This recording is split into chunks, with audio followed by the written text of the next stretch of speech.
Assalamualaikum warahmatullahi wabarakatuh. Waalaikumsalam warahmatullahi wabarakatuh. Bismillahirrahmanirrahim.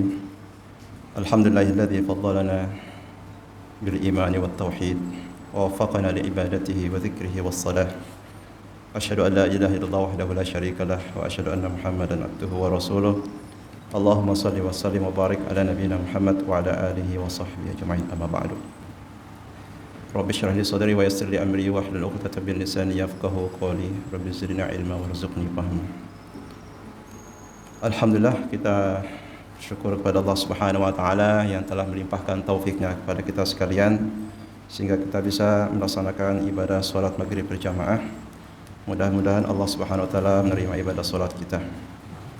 Salawat dan salam semoga senantiasa terlimpahkan kepada Nabi kita Muhammad sallallahu alaihi wasallam, keluarga, para sahabat serta umatnya yang senantiasa menjadikan beliau sebagai suri tauladan dalam kehidupan ini dan senantiasa berpegang teguh dengan sunnah-sunnahnya sampai hari kiamat.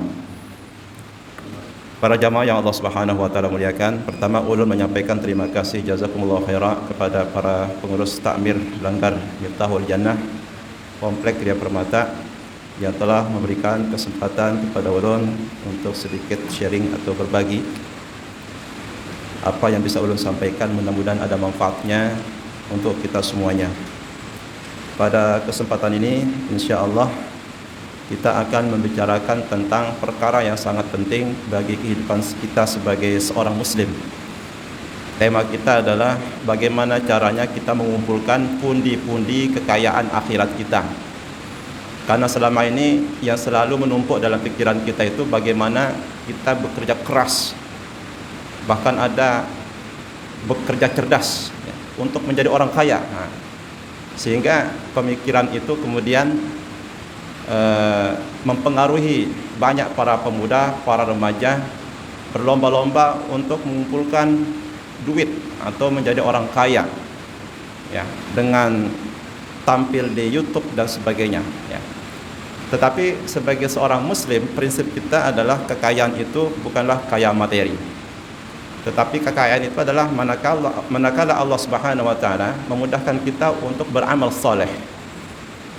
Kekayaan itu adalah bagaimana kita senantiasa menyiapkan bekal berupa amal saleh menuju kepulangan kita di akhirat nanti. Allah Subhanahu wa taala berfirman, "Faman zuhzi'a 'anil nar wa udkhilal jannah faqad faz." Ya, barang siapa yang dimasukkan ke dalam surga, dijauhkan dari neraka, maka dialah orang yang sebenarnya beruntung. Jadi orang yang beruntung itu adalah orang yang berhasil dengan taufik Allah banyak ya, memiliki simpanan pundi-pundi kekayaan akhirat melalui amal solehnya di dunia ini, sehingga dengan rahmat Allah dimasukkan ke dalam surga dan dijauhkan dari api neraka. Sedangkan dalam hadis Nabi disebutkan, laisal ghina an kathratil arad walakinal ghina ghinan nafs. Bukanlah kaya itu kaya harta, tetapi kekayaan yang sesungguhnya adalah kaya jiwa, yaitu memiliki jiwa yang qanaah, selalu merasa cukup dengan pemberian Allah Subhanahu wa taala. Merasa cukup dengan dunia, tetapi dengan akhirat dia tidak pernah puas, atau dia tidak pernah merasa ya, sudah cukup, amal solehnya sudah banyak pahala ya. Jadi itu prinsip orang beriman itu, untuk urusan akhirat tidak boleh merasa cukup, tidak boleh merasa puas.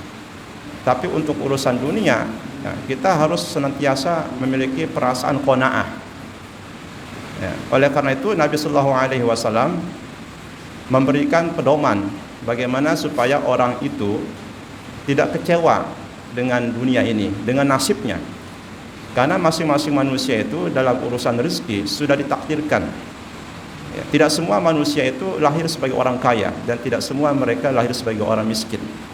Seandainya semua orang kaya ditakdirkan, siapa yang akan menerima zakat, yang menerima sedekah, yang menerima hadiah? Karena semua orang sudah kaya dengan apa yang dimiliki.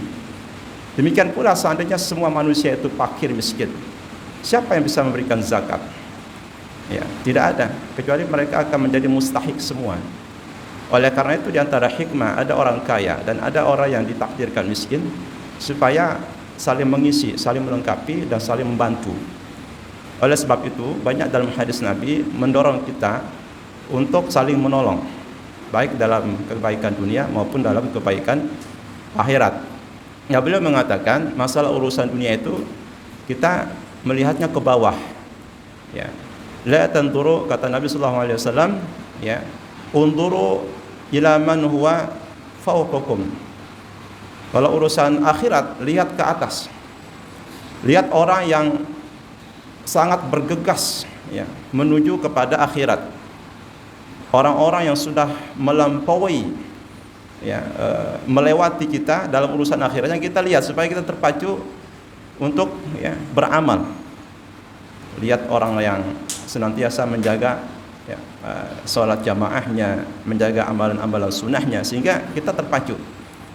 Oleh karena itu dalam sebuah kitab, ya, Ibnu Qayyim menyebutkan, kalau engkau melihat orang kaya melampauimu atau ada orang kaya mengalahkanmu dalam urusan kekayaan dunia ini, maka kalahkan dia dalam urusan akhirat. Kenapa? Karena mungkin saja kita tidak bisa mengejar dia dalam urusan dunia. Mungkin saja kita akan berujung pada kekecewaan. Ya, kalau kita tidak memahami prinsip, kita bisa saja kecewa, mau kejar seperti orang itu supaya menjadi orang kaya. Ternyata setelah 1 tahun 2 tahun, apalagi zaman sekarang ini banyak investasi bodong katanya. Pada akhirnya banyak orang yang berakhir dengan kekecewaan karena tidak menerima takdir Allah Subhanahu wa taala. Sehingga kita sering mendengar orang yang suka mengejar dunia, maka dunia akan semakin menjauh, sedangkan akhirat semakin tidak jelas. Sehingga bagaimana kita memperbaiki mindset kita, pola pikir kita, kejar akhirat, maka dunia akan dipermudah oleh Allah, akhirat pun akan jelas gitu. Maka pada kesempatan ini para ulama telah mengumpulkan ada 144 amalan, baik berupa gerakan, ya, amalan-amalan maupun berupa ucapan-ucapan yang bisa kita jadikan sebagai pundi-pundi kekayaan akhirat kita. Yang paling penting di sini adalah kita menjauhi segala bentuk perbuatan yang bisa menghapus amal-amal kita itu. Menjauhi kesyirikan, baik syirik besar maupun syirik kecil seperti riya, ujub dan sebagainya. Menjauhi perbuatan zalim kepada orang lain, baik terkait kehormatannya, terkait harta bendanya maupun yang lainnya, dan lain sebagainya. Karena percuma kita banyak beramal soleh, lalu kita terjerumus ke dalam tradisi-tradisi dan budaya-budaya kesyirikan. Misalnya adalah kita berziarah ke kuburan, yang pada hukum asalnya kita mengambil pelajaran tentang kehidupan akhirat. Kita mengambil nasihat untuk diri kita supaya kita, ya, pandai di dalam memanfaatkan umur yang Allah berikan ini untuk mengumpulkan, ya, pundi-pundi sebelum kita masuk ke alam barzakh begitu. Karena penyesalan orang tidak akan berguna ketika sudah meninggal dunia. Kenapa ya saya tidak bersedekah lebih banyak lagi? Sehingga orang soleh pun menyesal, kenapa tidak lebih gitu. Bersedekah 10.000, dia pasti kalau ikhlas dan kalau dia menjaga tauhid imannya dari segala bentuk kesyirikan sehingga amalnya itu terpelihara dengan baik, ya, pasti dia akan menemukan balasannya atas kebaikan 10.000 tadi. Cuman ketika diperlihatkan oleh Allah di akhirat nanti, ini pahala 10.000 kamu, di samping dia ada orang yang bersedekah 100.000, pahalanya jauh lebih besar. Dan Allah mengatakan kalau seandainya kamu berimpak lebih besar lagi, pahalamu akan seperti ini. Namun dia ternyata berimpak cuma 10.000 waktu di dunia, dia pun akan merasakan penyesalan. Iya, dia akan menyesal. Coba misalkan begini, kita mau berjumpa dengan orang yang kita jadikan sebagai panutan kita, fans. Katakanlah anak-anak muda yang ngefans dengan pemain sepak bola dunia. Ya, itu kan untuk bertemu mereka tidak gampang, harus pakai tiket mahal. Ya, ternyata misalnya ada cara khusus. Namun dia tidak dapat cara khusus itu, orang lain banyak mendapatkannya untuk bisa bertemu dengan fans-fans itu. Dia menyesal, loh, kenapa saya nggak ikut si fulan? Kenapa nggak ikut si fulan? Maka untuk urusan akhirat, banyak manusia di akhirat nanti akan menyesal. Ya laitani, ya, kata Allah Subhanahu wa taala, ya, disebutkan dalam Al-Qur'an, aduhai kenapa saya tidak menjadikan si fulan itu sebagai panutanku. Ya, kenapa aku tidak mengikuti dia, langkah-langkahnya. Ya. Ya laitani kuntu, kenapa aku tidak menjadikan mereka sebagai pengikutku. Jadi manusia akan banyak menyesal. Yang Allah Subhanahu wa taala muliakan, di antara amal-amal ini sebenarnya kita sudah banyak menjaga amal-amal ini sangat ringan tapi berpahala besar gitu. Baik berupa ucapan maupun berupa tindakan ini, amalan-amalan alhamdulillah selama ini mungkin kita sudah jaga, tapi mungkin kita perlu tahu supaya kita termotivasi untuk selalu menjaga atau bahkan bila perlu meningkatkannya. Maka kita sebutkan beberapa keutamaan yang disebutkan dalam hadis-hadis yang sahih. Yang pertama, di antara amalan yang bisa menggiring kita atau mengantarkan kita ke dalam surga, yang pertama adalah membaca Al-Quranul Karim. Disebutkan dalam hadis riwayat Imam Tirmidzi, bikulli harfin hasanah wal hasanah bi asyri amsalihha. Ya, bahwasanya setiap huruf mendatangkan pahala dan setiap satu kebaikan dilipat gandakan menjadi 10 pahala, ya. Jadi satu huruf Al-Qur'an yang kita baca mendatangkan 10 kebaikan, ya. Satu pahala dilipat gandakan menjadi 10 pahala, ya.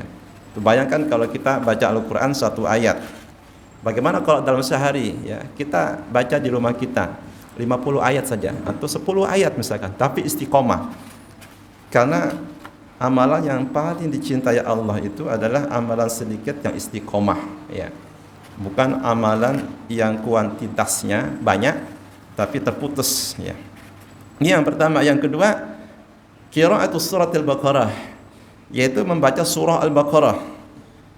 Sebagaimana disebutkan dalam hadis riwayat Muslim, bahwasanya di dalam surah Al-Baqarah ini ada keberkahan, wa wiqayah minas siharah, dan juga ada penjagaan daripada sihir-sihir.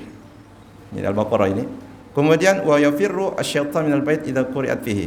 Syaitan akan lari menjauhi rumah yang dibaca di dalamnya surah Al-Baqarah, ya. Bayangkan banyak orang yang menempuh berbagai cara untuk menjaga rumahnya dari segala bentuk gangguan syaitan, jin, ataupun gangguan-gangguan, ya, mitos atau sihir atau tukang dukun atau santet dan sebagainya. Auzubillah min dzalik.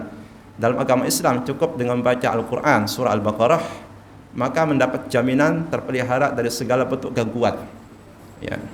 Di antaranya surah Al-Baqarah ada keberkahan dan ada jaminan terpelihara dari para sihir, dan juga syaitan tidak akan mau masuk rumah, karena syaitan itu bisa masuk setiap saat mengikuti kita, masuk bahkan setiap detik senantiasa ada qarin. Nabi menjelaskan dalam hadis, tidak ada satupun di antara kalian kecuali ada qarin yang senantiasa mengikuti dia. Qarin yang dimaksud di sini adalah syaitan, jin. Ya, kenapa? Karena kalau jin itu dari golongan kufur, dari golongan orang yang tidak beriman kepada Allah, maka dia adalah syaitan. Maka dia akan berusaha dengan segala cara untuk menjerat manusia, membuat perangkap supaya mereka melakukan maksiat, atau sedikitnya adalah melupakan amal soleh. Ya, misalnya hubungan suami istri, lupa dia baca doa. Nah, setidaknya ketika dia meninggalkan adab hubungan suami istri dengan baca doa, ternyata dia lupa. Syaitan di situ punya peran, punya andil, ya.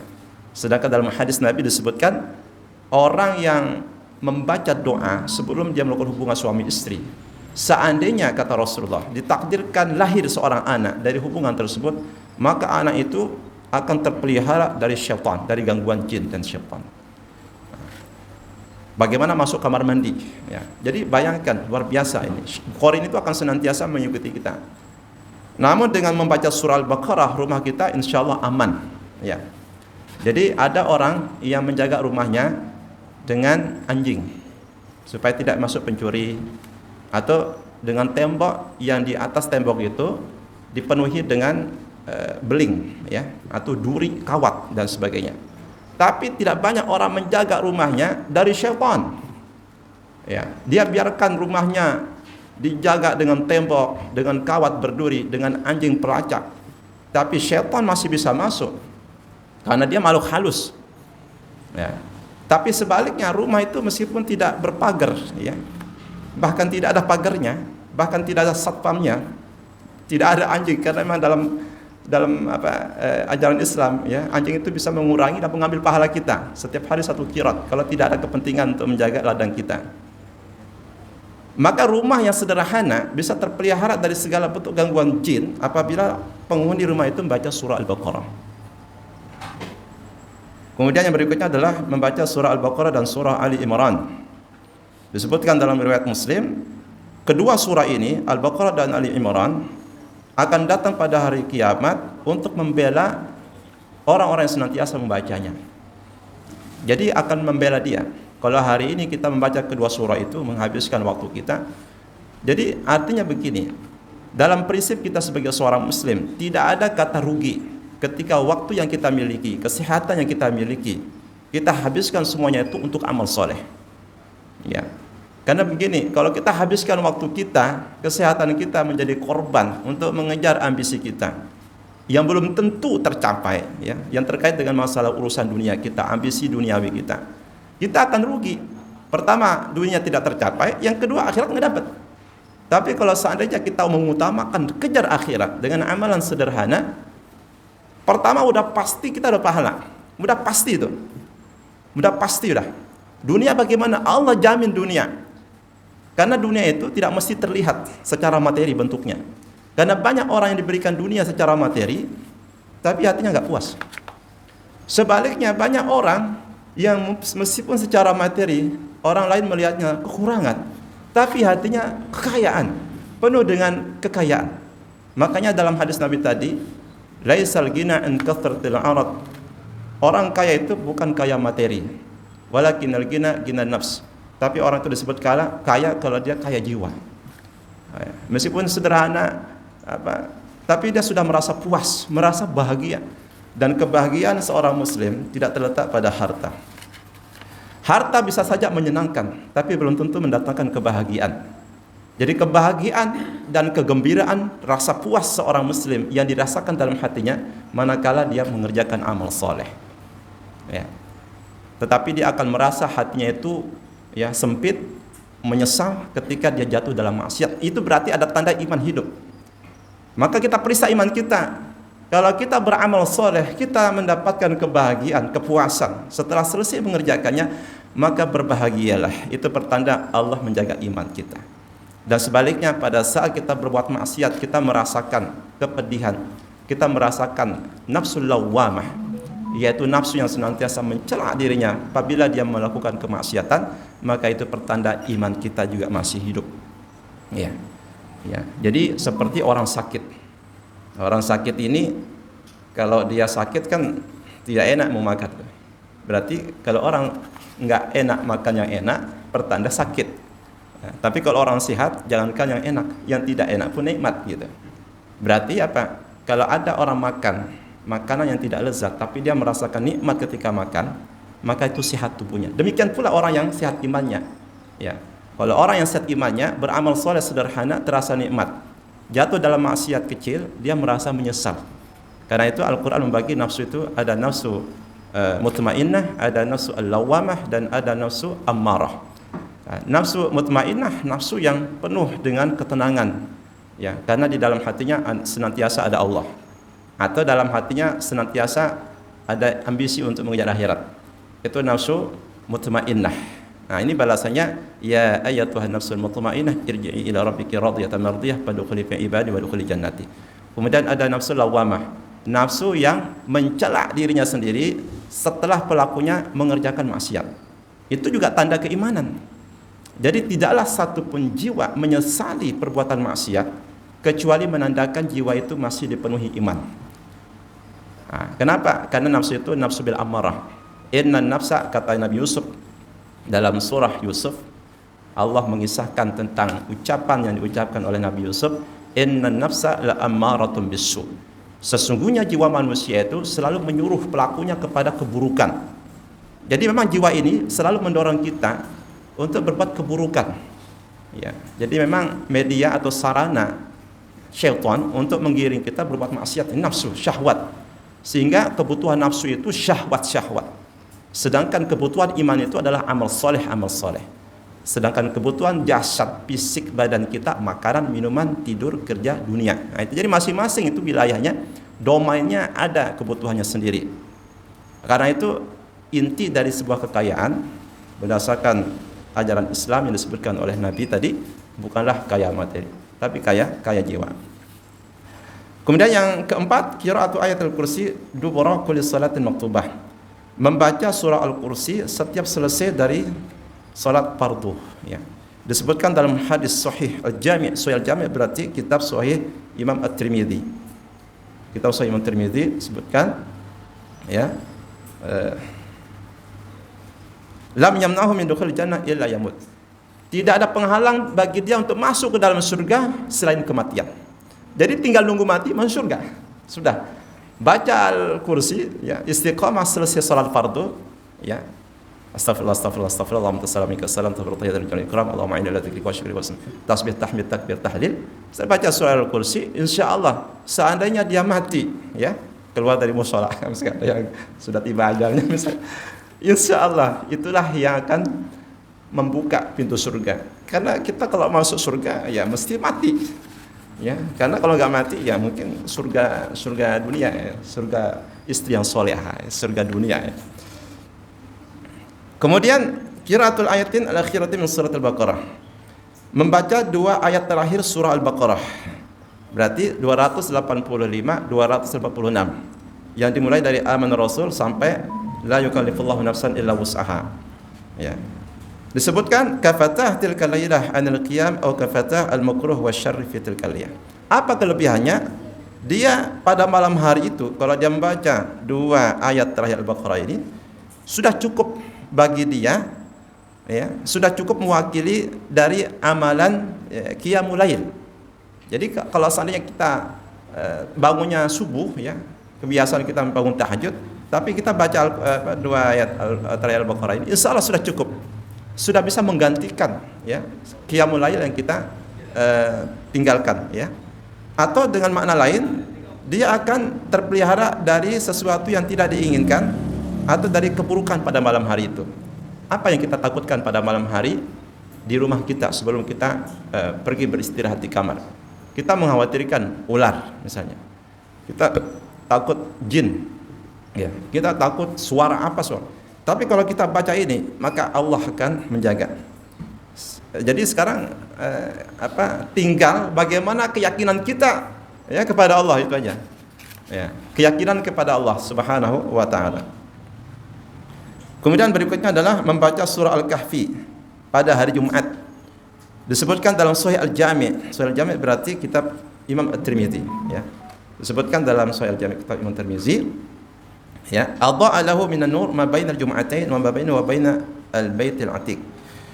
Dia akan mendapatkan cahaya dari Jumat itu ke Jumat berikutnya. Jadi 1 pekan lamanya dia akan diterangi dengan cahaya, ya. Wa ma bainahu wa bainal baitil atiq, dan cahaya yang akan menerangi dia antara rumah dia dengan Baitul Atiq, Mekah, Ka'bah. Bayangkan sepanjang itu cahaya yang menerangi kalau kita membaca surah Al-Kahfi pada hari Jumat. Bagaimana kalau kita hafal 10 ayat pertama surah Al-Kahfi atau 10 ayat terakhir surah Al-Kahfi? Disebutkan dalam hadis Muslim, ta'sim min fitnatid dajjal. Ya, dia akan terpelihara dari fitnah Dajjal. Ya, karena Dajjal ini termasuk salah satu pertanda kiamat besar. Karena tanda-tanda kiamat besar itu, ya, kurang lebih ada 10 atau lebih kurang sedikit. Ya, di antara tanda kiamat besar itu adalah kemunculan Dajjal. Karena itu dianjurkan kita membaca sebelum salam berlindung dari 4 perkara. Allahumma inni a'udzubika min adzabi jahannam, min adzabil qabri, wa min syarri fitnatil masiihid dajjal. Ya Allah, aku berlindung kepada Engkau min adzabil qabr, dari siksaan kubur, wa min fitnatil mahya wal mamat, dari fitnah hidup dan mati, wa min syarri fitnatil masiihid dajjal, dan dari fitnah dajjal. Karena apa? Dajjal ini luar biasa. Dajjal ini diberikan oleh Allah Subhanahu wa taala kemampuan yang bisa, ya, manusia mempertuhankan Dajjal. Hari ini kita kalau manusia melihat para pesulap, ya, kelas dunia, misalkan David Copperfield, ya, hari ini dia mengatakan hilang, nanti dia muncul di negara mana, itu kan bikin manusia wow gitu, yakin. Itu belum seujung kuku dari kemampuan Dajjal. Karena disebutkan dalam hadis Nabi, Dajjal diberi kemampuan oleh Allah menurunkan hujan. Dajjal diberi kemampuan oleh Allah sebagai ujian bagi orang beriman, ya, untuk menjadikan suatu kampung, ya, menjadi kering seketika yang nggak beriman sama dia, atau sebaliknya yang beriman sama dia maka berubah kampung itu menjadi kampung yang hijau, sejahtera, makmur, ya, asal beriman saja sama dia. Ya. Jadi kemampuan Dajjal yang luar biasa, ya, luar biasa. Sehingga kita jangan pernah berharap, kata Nabi, mau ketemu Dajjal, mau nantang, nggak bisa. Ya, jangan sampai kita, walah Dajjalnya apa sih? Jangan tantang Dajjal. Cuman kalau udah ketemu Dajjal, bacakan di depannya surah ini. Apa? 10 ayat pertama surah Al-Kahfi atau 10 ayat terakhir surah Al-Kahfi. Bacakan depannya. Kalau seandainya ditakdirkan bertemu dengan Dajjal. Ya. Tapi mudah-mudahan kita berlindung jangan ketemu Dajjal, karena mungkin takut kita nggak kuat gitu. Nggak kuat. Uang banyak juga masyarakat ini yang kemudian ketika melihat sesuatu yang dianggap oleh mereka itu mukjizat ataupun karamah, mereka banyak langsung percaya. Wah, ini pula masih hidup, ya, langsung percaya. Ya, bagaimana dengan Dajjal? Itu bukan percaya lagi, beriman langsung seperti. Sehingga kita jangan, ya, hati manusia itu lemah, ya. Kata Imam Hasan Al-Basri, al-qulub dha'ifah wasyubuhat khathafah. Hati manusia itu lemah, ya, tetapi fitnah-fitnah itu begitu menyambar. Manusia ini lemah, sebab kalau sudah melihat, ya, pengaruh yang besar, kita bisa tunduk, ya. Coba kita misalnya bagaimana cara menolak orang yang bagus sama kita, ya, namun dia punya keyakinan rusak. Akhirnya kita ikut dia, ya kan? Padahal keyakinannya rusak misalnya. Oh, karena kita menganggap, wah ini kan guru gitu kan. Guru nggak bisa dilawan. Ya, guru tidak boleh dilawan. Padahal dalam Islam itu siapapun selain Nabi dan Rasul tidak ada yang maksum. Setiap manusia sepanjang dia bukan Nabi dan Rasul sangat dimungkinkan jatuh dalam salah. Tidak ada jaminan.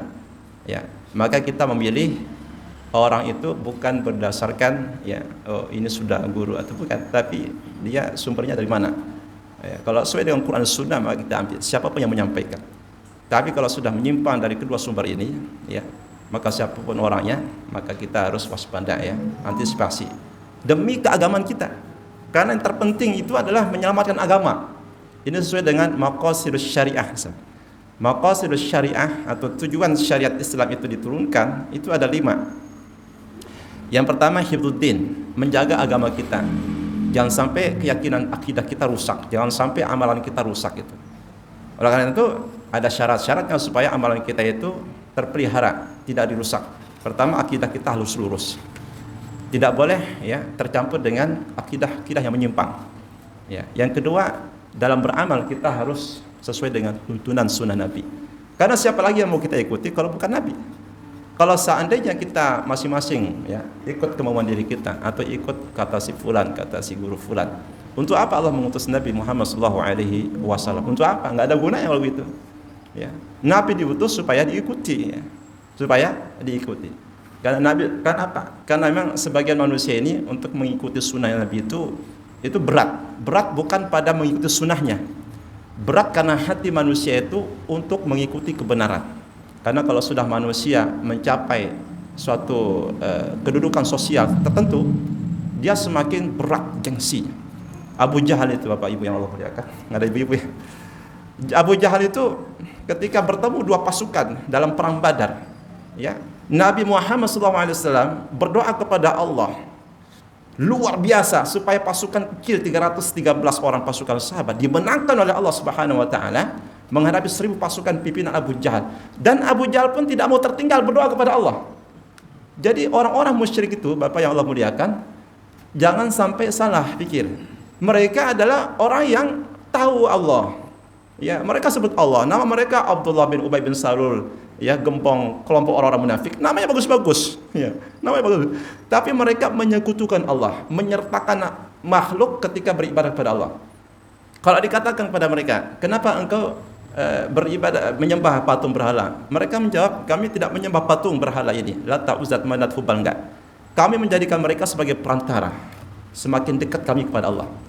Jadi itu alasannya, ya. Padahal itulah bentuk penyembahan yang sebenarnya. Karena Allah tidak ingin sama sekali ada perantara antara hamba dengan dirinya kecuali dengan yang disyariatkan oleh Allah Ta'ala. Dan misalnya kita bertawasul. Tawasul itu kan ada dua. Ada tawasul yang syar'i, yang sesuai dengan syariat, tidak menyimpan dari akidah. Aduh ini. Dan ada tawasul yang dibumbui dengan kesyirikan. Misalnya apa yang syariah? Yang sesuai dengan syariah kita menjadikan amal soleh kita sebagai perantara, bertawasul dengan amal soleh. Ya. Dan disebutkan dalam hadis Bukhari kan tentang 3 orang yang terperangkap dalam gua, kemudian mulut gua itu tertutup oleh batu besar. Mereka tidak bisa keluar kecuali setelah mereka bertawasul dengan amal soleh mereka. Ya. Ya, ada yang bertawasul dengan baktinya kepada orang tuanya, ada yang tawasul dengan keberhasilan dia menghindari godaan wanita cantik, ya. Tawasul dengan amal soleh. Kemudian tawasul dengan asmaul husna, nama-nama Allah dan sifat-sifat Allah. Kemudian tawasul dengan apa? Tawasul dengan orang soleh yang masih hidup, ya. Jadi meskipun kita yakini di masa hidupnya iya dia orang soleh, bahkan kita yakini wali, tapi kalau sudah meninggal dunia, maka mau tidak mau sunnah Nabi kita harus kedepankan, ya. Kita kedepankan sunnah Nabi.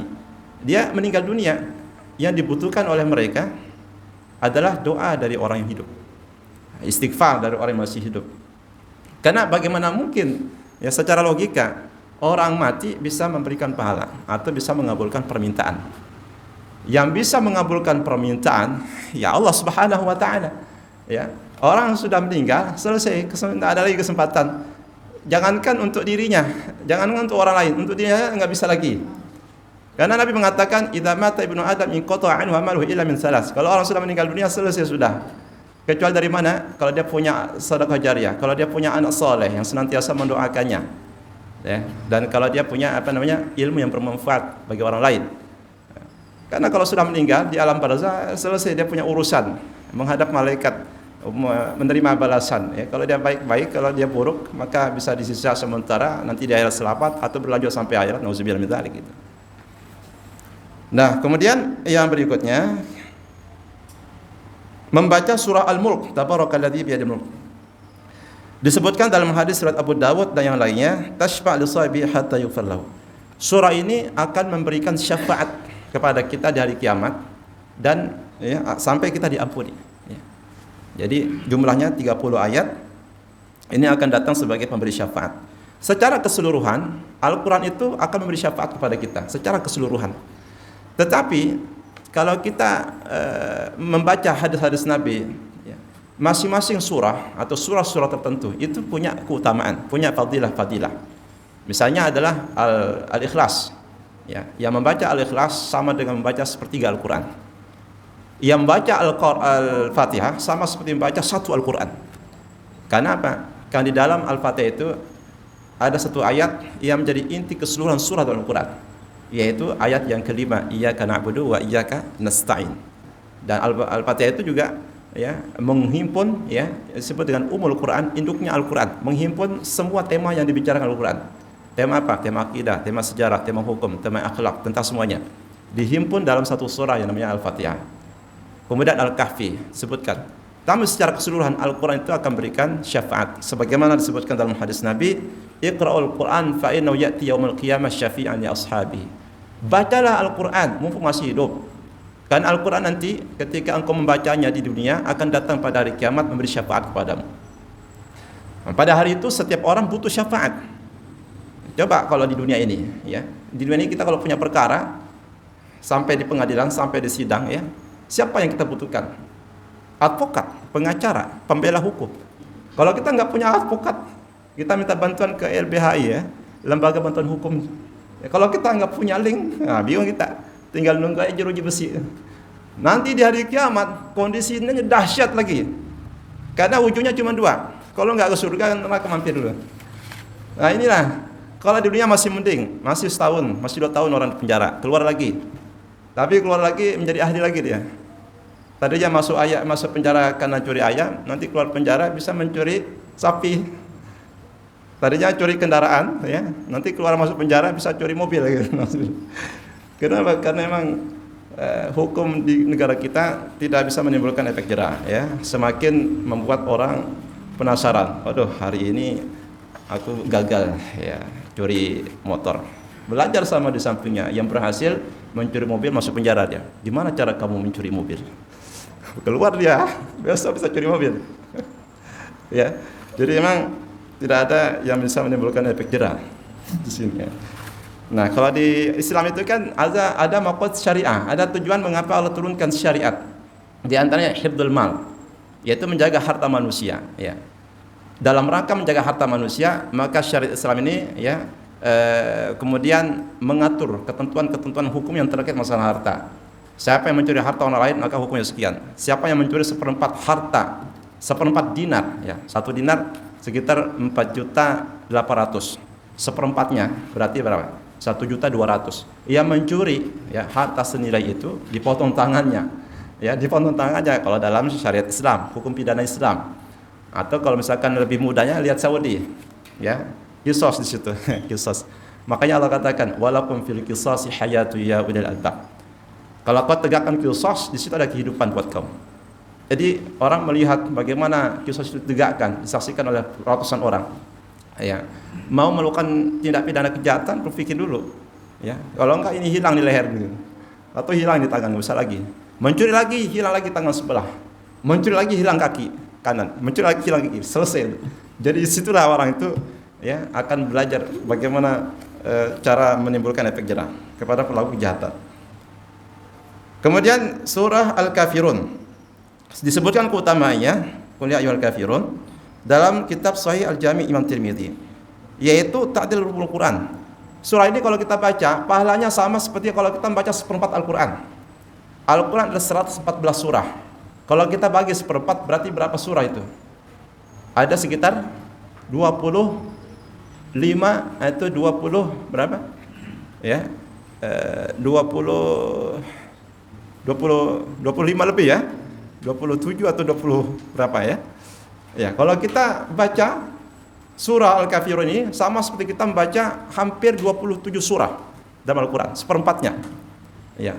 Tapi jangan pula kita misalkan kuliah Al-Kafirun selesai, dia sudah baca Al-Quran sudah bahkan seperempatnya belum baca ya.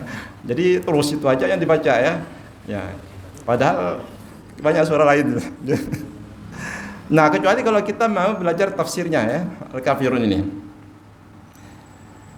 Kemudian membaca Al-Kafirun ini pada saat kita mau tidur bara'atun minasyirik, yaitu kita berlepas dari segala bentuk kesyirikan. Kenapa dari bentuk kesyirikan? Karena penekanan surah ini ada pada kesyirikan, ada pada tauhid. Di situ Allah Subhanahu wa taala memerintahkan kepada Nabi kita untuk mempertegas pernyataan. Qul ya ayyuhal kafirun. Katakanlah Muhammad pada mereka, wahai orang-orang kafir. La a'budu ma ta'budun. Aku tidak akan menyembah patung-patung yang kamu sembah. Demikian kamu tidak menyembah Tuhan yang kamu sembah. Jadi tidak ada kompromi lagi. Antara kebatilan dengan yang hak sudah selesai. Jelas. Qad tabayyana rusydu minal ghayy, kata Allah. Jelas mana yang petunjuk, mana yang sesat. Mana yang lurus, mana yang menyimpang. Itu sangat jelas. Ya. Jadi Allah mengatakan faman syaa'a falyu'min wa syaa'a falyakfur. Yang mau beriman, pilih beriman silakan. Yang mau pilih jadi orang kufur, silakan pilih jalan menjadi orang kufur. Jadi tidak ada paksaan. Karena Allah memberikan kebebasan kepada manusia ini hidup mau apa saja. Mau hidup seperti malaikat bisa, mau hidup seperti orang baik bisa, atau mau hidup seperti binatang juga bisa. Cuman sudah dijelaskan, inna a'tadna lidh-dhalimina naron ahata bihim suradiquha. Ya, orang-orang yang zalim di dunia, termasuk mereka orang yang enggak mau beriman atau mereka disuruh taat tapi enggak mau taat, itu sudah disiapkan oleh Allah nanti di hari kiamat, naron, neraka yang dikelilingi pagarnya itu sudah tidak bisa keluar lagi. Ya, kalau penjara di dunia orang masih bisa mencari jendela, ya kan? Nah, beliau ini ahli. Kalau di penjara Jurji orang bisa pikir, apalagi kalau sudah jadi gembong narkoba itu ya. Kemarin yang pidana terbunuh itu ya, siapa nih? Yang sudah taubat itu, masya Allah, itu luar biasa. Dia mati, ya, akhir hayatnya taubat, luar biasa. Ini kita ingat dengan hadis Nabi ya. Hadis Nabi tentang 100 orang yang sudah membunuh 100 orang. Di akhir hayatnya dia taubat, Allah berikan taufik. Dan tidak ada orang bisa beramal soleh tanpa taufik Allah. Kita ini bisa hadir di sini itu semata-mata taufik Allah, bukan karena kita yang kuat. Ya. Andai kata Allah berkehendak kita jadikan sesat, kita sesat kita ini.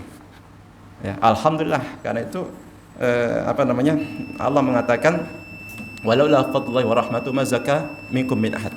Kalau bukan karena rahmat Allah dan karunia-Nya, tidak ada seorang pun di antara kamu yang menjadi orang soleh. Ya. Kemudian yang terakhir ini membaca surah Al-Ikhlas.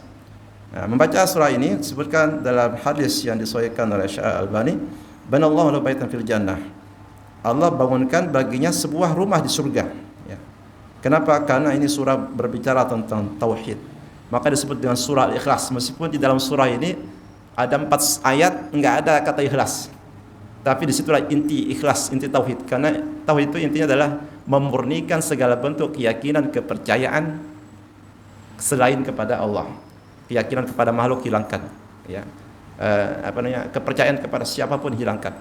Cuman ada kepercayaan dan keyakinan yang kuat kepada Allah Ta'ala.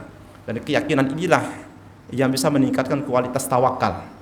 Jadi kenapa orang-orang itu mengorbankan waktu, bahkan mengorbankan segala yang dimiliki untuk mengejar dunia? Karena kurang tawakal pada Allah Ta'ala, ya. Dia pikir kalau tidak bekerja keras rezeki nggak datang. Padahal rezeki itu bisa datang meskipun nggak kerja, ya. Cuman orang itu butuh tawakal aja, ya. Kerja sebisa mungkin, ya. Karena Nabi perintahkan bekerjalah, jangan sampai mengorbankan kewajiban. Insya Allah rezeki datang. Ya, insya Allah ini banyak. Mudah-mudahan kalau ada kesempatan kita bisa lanjutkan. Kita akhiri dengan doa kafaratul majelis.